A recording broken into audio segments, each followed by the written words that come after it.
Good morning guys. Ito sa update ng aking electrical layout dito, both lightings at saka outlet. So na kumpleto na natin yung outlet dito sa buong terrace. So ang pending ko na lang guys, isang ilaw na para dyan, yan o, yung may puti na yon. Dyan natin ikakabit yung isang LED light na 24 watts kasi na out of stock ako nung mga nakaraang paggawa ko dyan. So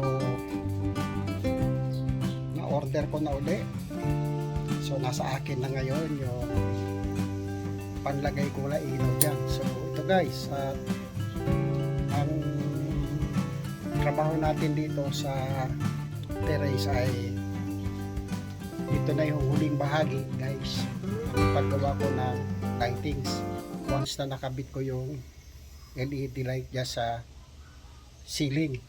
So yung last na gagawin natin dito ay yung sa garahe na. So nagkukuha na lang ako ng scaffolding, hanap na ako na pwede ko magamit para maabot natin yung kisame doon sa garahe, yung bubong, para malatagan natin ang PVC orange din, katulad yan. Makikita nyo mga orange na yan, yan yung mga aking ginawa. Ito guys, ipapakita ko sa inyo yung pagsara, yung nasara ko na yung full box, lahat ng mga full box natin nasara na natin. So ito guys, saglit. So ito guys yung sinasabi ko, yan may puti na yan, diyan ko ikakabit yung isang LED na katulad doon. Nandito guys, oh.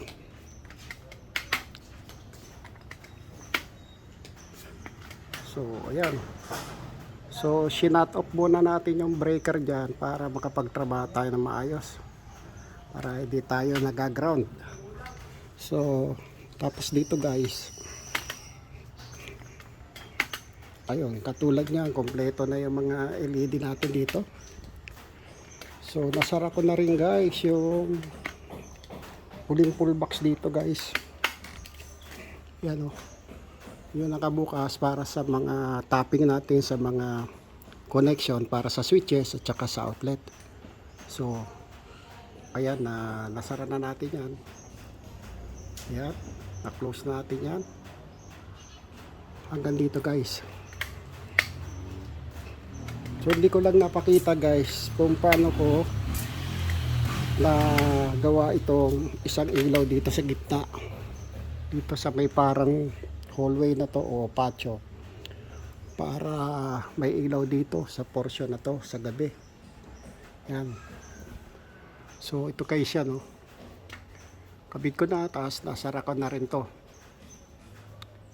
Ayan, hanggang dun. Hanggang dun guys, nasara na natin yan, no? Lahat nakasara na yan. Tapos gumanon na yan, tumawid na yan dun, papunta doon sa ating main extension breaker natin, para dito sa labas at saka doon sa may likurang bahagi natin ng bahay. So and then yung huli ko pa palang gagawin dito, na order ko na rin yung ating floodlight para dito sa portion na to, kasi yung solar na ikinabit ko dito guys hindi masyadong nagtatagal. So yan, yung solar light natin ilipat natin sa labas guys, para mas maliwanag doon sa gabi. So ang ipapalit ko dyan guys, floodlight. So yung source nyan guys, kukunin natin dito kala sa cage ng mga yung tatlong aso dyan. Yan, yun yung nakikita nyo, yun yung PVC orange na yun, i-extend natin papunta dyan para magkaroon ng source dyan. So yung switches nyan guys, gagamitan na natin ang photo electric automatic switch, yung day and night switches. sa gabi, magti-trigger yon, tapos iilaw. Then sa umaga, automatic siya magsa-shut off para once na tinamaan siya ng sinag ng araw, off na siya. So wala nang switches dyan. So matic na rin yan. Ayun guys, tapos gagawin naman natin dito, bago ko ikabit dito LED light natin. Ito guys, lalagyan muna natin siya ng ferrule connector dito sa dulo para hindi nahuhugot. Once na nagkaroon ng vibration, hindi siya mahuhugot. Hindi ito, lalagyan natin siya ng glue. Using glue gun natin o heat gun para ma-fix natin to. Pati ito wire na to, para hindi siya guys umalog-alog. So ayan, so ang gamit natin ito, stripper, Phillips screwdriver, tape, tapos yung insulation cable natin, yung gasa. Yan, may ka-tubing yan guys. Tapos ito yung mga gamit natin, tapos yun yung ating cable ties o cable wrap. So yun, ito yung ferrule connector natin. So china-charge ko lang guys yung ating handheld na drill natin.